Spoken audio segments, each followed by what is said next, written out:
Excuse-moi. Un ami viennois vient de mourir.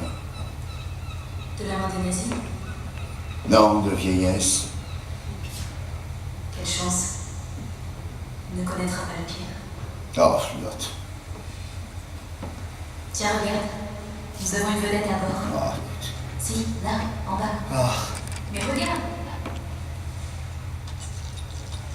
Donc, bonsoir Francis Huster.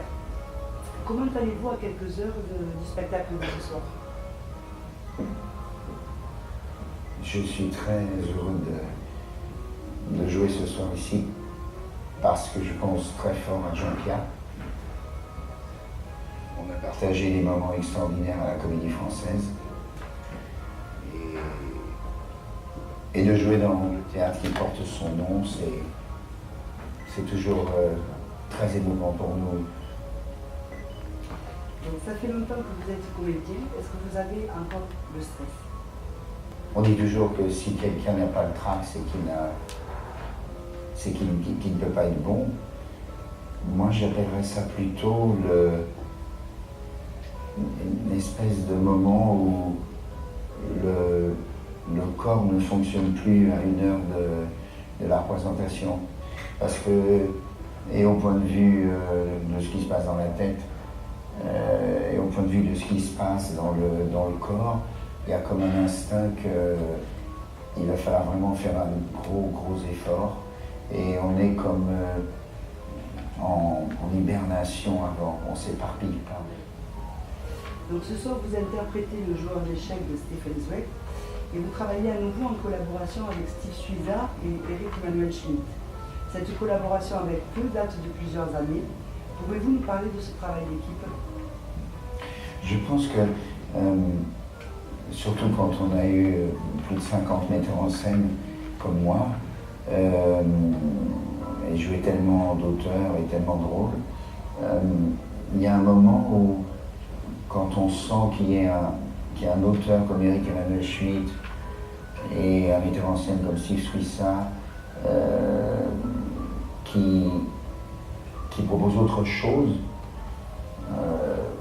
on peut faire un parcours avec eux pendant 5 ans ou 10 ans. C'est un peu ce qui se passe au cinéma quand tout d'un coup on voit De Funès tourner plusieurs films avec Gérard Houry, quand on voit Gabin tourner plusieurs films avec Renoir, quand on voit des Cary Grant ou Grace Kelly ou Ingrid Bergman ou Gregory Peck tourner plusieurs films avec Hitchcock, c'est-à-dire que à travers 5 ou 10 pièces, un metteur en scène qui connaît bien l'acteur, surtout si c'est un acteur star, il peut se permettre de lui parler comme si c'était un débutant. Et donc l'acteur est obligé d'avoir une humilité qui permet de trouver d'autres choses que ce qu'il propose. Donc est-ce que ça finit pas par être plus une histoire d'amitié aussi? Non, pas du tout. Non. Je crois que c'est une erreur de penser que le fait qu'on soit amis peut apporter quoi que ce soit dans le travail artistique. Pas du tout. Je pense qu'au contraire, c'est même un danger. Quand tu travailles avec des amis, ils n'osent pas te vexer, ou alors au contraire, ils parlent comme si tu étais un chien, parce que voilà, tu es comme ça. Je pense que la preuve, c'est très difficile de travailler dans une famille entre frères et sœurs, entre frères et frères, entre sœurs et sœurs. Il y a quelque chose qui est... On a l'impression que l'un veut épater l'autre ou que l'un veut protéger. Oui, c'est-à-dire, non, c'est pas du tout, c'est pas une question d'amitié. Je veux dire, ce qu'il faut que vous compreniez, c'est que des auteurs qui sont morts, Shakespeare, Molière, Beaumarchais, etc., les acteurs qui sont morts, Laurence Olivier, Peter O'Toole, Omar Sharif, Gabin, Fernandel et tout, sont des gens qui, pour des acteurs qui jouent les textes de ces auteurs-là, ou des acteurs qui ne peuvent pas ne pas être en référence au travail qu'ont fait ces autres acteurs. Quand tu joues à Hamlet, tu es bien obligé de réfléchir à ce que Laurence Olivier a fait dans le rôle. Donc, en fait, et les auteurs et les acteurs sont tes amis. Ça veut dire que c'est comme une famille. Pour moi, ils sont vivants. Alors que ce soit des morts qui sont toujours vivants à mes yeux, ou des vivants qu'ils sont, heureusement, c'est le même rapport. Et Laurence Olivier n'est pas mon ami, ni Peter O'Toole, ni Jean Gabin, même s'il y en a comme Gabin, évidemment, que j'ai connu. Au départ, cette œuvre était composée de nouvelles. Quels ont été les changements pour arriver au résultat final? Eric Emmanuel Schmitt a déjà adapté plusieurs fois des œuvres littéraires, ou typiquement déjà des pièces de théâtre. Il a le sens du rythme et il enlève le bout de gras. C'est-à-dire que il y a une espèce d'instinct chez Schmitt qui fait que comme une arête dans un poisson, il voit l'arête de la pièce. Et la chair, c'est-à-dire le texte, il le met, mais il ne quitte jamais le sens de la pièce. En fait, c'est la pièce qu'il adapte, c'est pas les personnages, c'est la pièce. Et donc, quand il voit dans un livre ou dans une pièce déjà écrite des moments où il y a ces bouts de gras qui ne servent à rien, il les éjecte. Et donc, nous, comme acteurs, quand on joue du Schmitt, alors ça m'est arrivé dans le cas d'adaptation, par exemple, pour le journal d'Anne Frank, ou pour le joueur d'échecs, on est obligé du début à la fin d'être extrêmement précis. C'est pas du tout un texte où tu peux tout d'un coup te laisser aller à de l'esbrouf ou du cabotinage. C'est très très dur d'être interprète de Schmitt parce qu'il n'y a qu'à le regarder même lui physiquement. C'est quelqu'un de très précis, d'une espèce de force de la nature, une sorte de Harry Bohr ou de Beethoven. Et c'est pas du tout un tendre mou, c'est pas un chewing-gum, c'est pas quelqu'un qui peut tout d'un coup se laisser aller à une euphorie et puis tout d'un coup il passe à autre chose, pas du tout. C'est extrêmement tenu.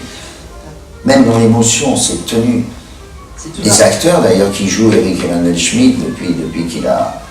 Je parlais de Jean Pia, on a failli faire le visiteur, Pia et moi, et malheureusement ça n'a pas pu aboutir, parce qu'on était pris tous les deux dans d'autres choses, mais les acteurs qui correspondent à Schmitt, on l'a vu dans tous les acteurs qui ont joué pour lui, sont des acteurs qui doivent se plier à cette règle. Cette œuvre autobiographique de Zweig qui fuit l'Europe pendant la Deuxième Guerre mondiale, est-ce que ça nous permet de faire un lien avec la situation internationale actuelle et la montée des nationalismes? Est-ce qu'on peut faire... C'est exactement la raison du succès incroyable de ce spectacle. C'est complètement fou, c'est-à-dire que les gens... Bien sûr, là, ça se passe pendant la guerre, en 1942. Stefan Zweig est sur un bateau, il s'en va et pour fuir le nazisme, la Gestapo, la fait de la guerre, et il se retrouve en Amérique du Sud, et sur le bateau, il croise une sorte de nazi qui est champion du monde d'échecs, et un inconnu qui va jouer contre le champion du monde, et qui a été torturé par la Gestapo. Et ce qui est incroyable, c'est que Zweig aura attendu d'écrire, juste avant de se suicider, ce texte qui sera donc publié de façon posthume, pour dire ce qu'il aurait dû dire 20 ans ou 30 ans avant. Et je pense que le texte a d'autant plus d'importance qu'aujourd'hui, si Stefan Zweig était vivant, si Jean Moulin était vivant, si De Gaulle était vivant, ou Churchill, Brossolette ou les autres, je pense qu'il serait tétanisé parce qu'il se rendrait vraiment compte qu'on est exactement dans la même situation, l'histoire se répète. Moi, rien de tel ne m'arriva. J'ai droit à une torture sophistiquée. Je vous explique. Monsieur Zweig, mon père et moi dirigeons un cabinet d'avocats. Oh, de la façon la plus discrète, la plus silencieuse possible.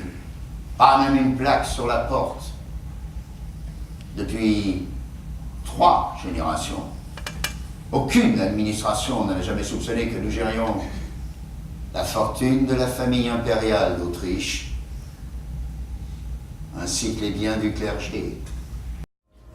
Donc si je ne me trompe pas, vous avez joué plus de 900 fois la peste de Camus. 1001 fois, 1001 exactement. fois. Ouais. J'habite resté à 900. Tu vois. Donc, je me souviens. 1001 fois. Parce qu'il y a eu encore cette année, cet été au Théâtre des Matures. Et vous allez être à plus de 500 représentations Oui. du joueur d'échecs. Qu'est-ce que cela a changé chez vous? Chez moi, rien. Parce que j'ai été éduqué à interpréter justement ce genre de texte politique et humaniste. Mais je pense que ça change beaucoup dans la vision qu'on a de l'acteur qui fait ça. C'est-à-dire que par exemple, Jean-François Balmer, quand on prend Balmer, qui interprète Céline au théâtre, quand on prend Lucchini, qui interprète Céline, La Fontaine, Molière, etc. Quand on prend Arestrup et Dussolier, qui joue à une pièce de Gélie sur ce qui s'est passé au moment de la guerre, justement. Quand on prend les acteurs les uns et les autres, on se dit que, le public se dit que s'il joue ça, c'est qu'il pense vraiment ça. C'est qu'il est vraiment d'accord avec le héros qui joue. Et je pense que les actrices et les acteurs, ils vont devoir absolument choisir leur camp. Ça veut dire que le public, s'il n'a pas la vision d'un acteur dans un rôle où il peut associer l'acteur à l'humanisme ou à la philosophie du rôle, le public il laissera tomber cette actrice ou cet acteur. Et au bout de 4-5 fois, c'est fini. Je pense par exemple, j'aime énormément, je trouve que c'est vraiment un acteur qui, prenons 3 acteurs, Christian Clavier, Daniel Auteuil et Jacques Weber, je pense que tout le monde les aime beaucoup, les admire, et je pense que tous les 2-3 ans, c'est bien que ces 3 acteurs interprètent des choses et que le public se dit tiens, il a le courage de faire ça. Par exemple, Auteuil vient de faire un film formidable où il a le courage de jouer ce père qui a kidnappé l'assassin de sa fille et tout. Bah voilà, bah bravo Daniel. Tout d'un coup, et je pense que on aura l'impression, si les actrices, les acteurs ne font pas ça une fois tous les 5 ans, on va pas tout faire en répétition, ben je pense que le public se dira ils ont pas de courage, je me file de cet acteur. Le fait d'avoir joué autant de fois et Camus et Mademoiselle, oui. Est-ce que ça vous a pas changé quelque part? Parce que c'est 1000 fois la peste de Camus. Est-ce que quelque part vous n'avez pas gardé des petits défauts Non. Non. Vous avez réussi à faire même autant de fois la part des choses. Mais oui, par exemple, ce soir je vais jouer, pour moi c'est comme si je jouais pour la première fois. D'accord. Mais ça n'est valable que si c'est vraiment un grand texte. Il y a des pièces que tu peux jouer 100 fois ou 150 fois, puis t'en as marre. T'en as marre. Oui, parce que tu joues la pièce, mais bon, si on avait demandé à Louis de Funès et Bourvil de tourner 100 fois La Folie des Grandeurs, de tourner La Grande Vadrouille, etc., bon, ils auraient fait un tournage, peut-être 10, mais pas 100. Alors que jouer 200 fois, 300 fois, 500 fois, 800 fois, Lorenzaccio, le misanthrope, etc. et tout, ça oui je l'ai fait, il n'y a aucun problème, parce que le texte c'est comme un pianiste, tu te dis mais ça fait 50 ans qu'il joue ce morceau. Voilà, c'est quelque chose qui est même indispensable, parce que sinon tu ne peux pas progresser. Entre un acteur qui joue une pièce 100 fois et un acteur qui la joue 500 fois, il n'y a même pas photo. Votre prochain défi au théâtre? Après... Le prochain défi au théâtre, c'est une pièce avec Régis Laspalès, qui est un acteur que je trouve extraordinaire. Il a évidemment une carrière formidable avec Chevalier Laspalès, et comme Poiret et Serrault à leur époque, les sketchs, et ils sont époustouflants. La seule chose, c'est que, exactement comme Michel Serrault avec Jean Poiret, je pense que Régis Laspalès a besoin de faire une dizaine de pièces, une dizaine de films où il peut exprimer tout ce qu'il a. Si Michel Serrault était resté tout le temps avec Jean Poiret, et vice-versa aussi pour Jean Poiret, ça aurait été dommage pour Serrault. Et quand on pense à Michel Serrault et à Jacques Villeray, bien sûr, j'ai joué plus de 12 fois, 13 fois avec Jacques. On se dit que Las Palais est vraiment de cette trempe-là. On imagine tout à fait Las Palais, le juge et l'assassin à la place de Michel Galabru. On imagine tout à fait Las Palais. Ben, d'ailleurs, il a joué les dîners de con merveilleusement avec Chevalier. Et je pense que c'est un pari, mais je fais le pari de jouer avec Régis Las Palais une pièce, une nouvelle pièce écrite par Laurent Ruquier et mise en scène par Steve Suissa. Et voilà. Et je veux faire ce pari-là. Alors je vais revenir un petit peu en arrière. J'ai lu en préparant cette interview que vous aviez arrêté vos études de médecine. Oui. Est-ce que vous l'avez regretté un jour? Non. Vous êtes quand même un peu médecin dans le lab. Oui, c'est vrai. J'ai fait toute ma vie la pédagogie, c'est un peu la médecine de l'âme, mais je n'ai pas regretté parce que je pense que j'aurais pas tenu. Je me serais arrêté au bout de 10 ans parce que la hiérarchie, je ne la supporte pas. Vous avez souvent été comparé, surtout à votre Oui. début, à Gérard Philippe. Je suppose qu'on vous a posé la question 50 fois. Est-ce que ça vous a dérangé ou est-ce que quelque part c'était un honneur? C'est forcément une très bonne question et la réponse est très simple. Évidemment que c'est un honneur. Quelqu'un qui est dérangé tout d'un coup, qui fait de la politique, on lui dit t'es le nouveau Kennedy, ou quelqu'un qui fait du football et on lui dit t'es le nouveau Platini, et le gars il s'appelle Zidane. Ça n'a pas empêché d'être Zidane. Au contraire, la seule chose c'est que ce qui est dérangeant, c'est de se dire il faut être à la hauteur. Et donc, voilà, Pinturo, là, en ski, il est à la hauteur, là, en ce moment, le gars, là, ce qu'il fait, là, c'est extraordinaire. Et l'autre, Fourcade, extraordinaire. Ils sont à la hauteur, c'est égal à Teddy Riner, il est à la hauteur. Alors, on attend, par exemple, d'un tennisman français qui soit à la hauteur. Le dernier qui a été à la hauteur, même si le compte était extraordinaire et qu'il a loupé de très peu, avait gagné Roland Garros. Bon, le dernier qui a eu ce coup de rein final, c'était Yannick Noah. Enfin, le compte, Noah, ils étaient à la hauteur. Et là, on attend vraiment voilà, allez-y les gars, gagnez la Coupe Davis. Vous avez été dirigé par de très grands réalisateurs. Est-ce qu'un jour vous avez eu envie d'aller outre-Atlantique, d'essayer ou pas du tout? J'ai tourné aux États-Unis avec James Caan et Je t'ai vu jeune, un film américain, western. On avait demandé à Lelouch de le mettre en scène. C'est magnifique, ça a été écrit formidable. Et on m'a proposé de rester là-bas. J'avais un contrat pour rester 10 ans et même une vie là-bas. Et j'ai choisi de revenir en France et de faire la comédie française parce que je trouve que, imaginez 2 secondes que, sérieusement, Brad Pitt, DiCaprio et les autres tournent en France et fassent des films en France. C'est stupide. Pour moi, il n'y a pas le cinéma américain et le cinéma européen. Il y a le cinéma américain et le cinéma européen. Et nous, on est européens. Et tu peux me raconter tout ce que tu voudras, même les plus grands acteurs du monde qui ont tourné aux États-Unis, Vittorio Gassman, Omar Sharif, Jean Gabin qui a tourné là-bas aussi, Michel Morgan, enfin bon, tout le monde. Je veux dire, Belmondo avait raison de dire que non, on peut pas. C'est une ou 2 fois, comme tu veux, mais voilà, je trouve qu'on perd son identité. Alors, on arrive vers la fin de l'interview, j'ai encore 2 ou 3 questions. Quel est votre plus grand souvenir, soit au théâtre, soit au cinéma? J'en ai tellement que au théâtre. Si j'en sors un au théâtre, c'est parce que c'est la générale de la peste à la Porte Saint-Martin,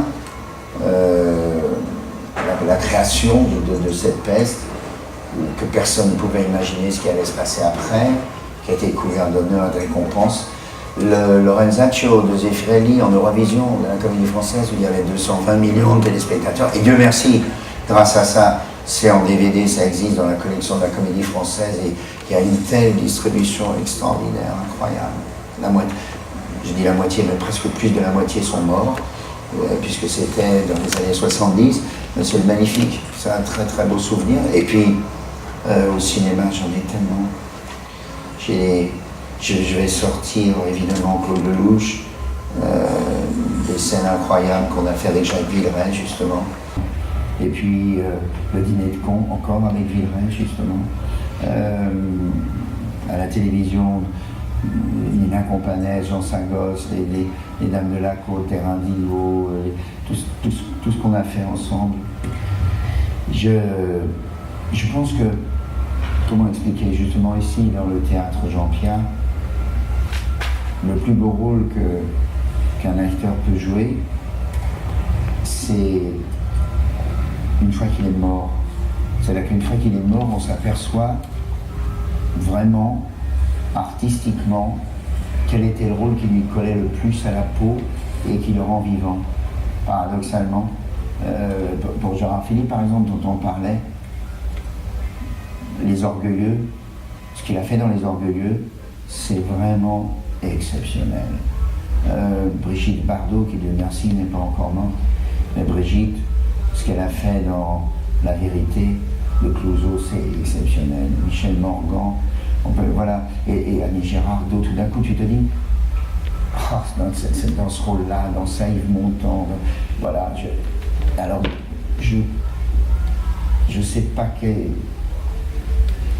qui restera, mais c'est pour ça qu'il faut faire très attention quand tu es un acteur, de ne pas te trahir trop souvent. Donc vous avez 2 filles, Oui. Élise, 18 ans, Oui. et Toscane, 13 ans. Oui. Est-ce que vous pensez qu'un jour, elles puissent suivre vos pas? Est-ce qu'elles ont envie? Ou est-ce que vous auriez envie et ça leur dit rien? Je ne sais pas du tout ce qu'elles ont dans la tête, au fond d'elles-mêmes, parce que le métier d'acteur aujourd'hui, c'est pas du tout le même qu'avant. Elles ont joué déjà avec moi et tout, mais je sais pas du tout. Donc je sais que c'est pas la première fois que vous venez sur Cannes, Oui. sur la région. Est-ce que vous avez eu le temps de vous balader un petit peu, parce que je sais que vous êtes arrivé hier. Depuis hier, je me suis pas baladé parce que j'ai un pas à travailler. Mais je connais très très bien la région, mais vous avez une chance folle. Vous rendez même pas compte de la chance que vous avez d'être ici. C'est incroyable. Incroyable région. Quelle est la question que vous avez toujours rêvé que l'on vous pose et qu'on ne vous a jamais posée?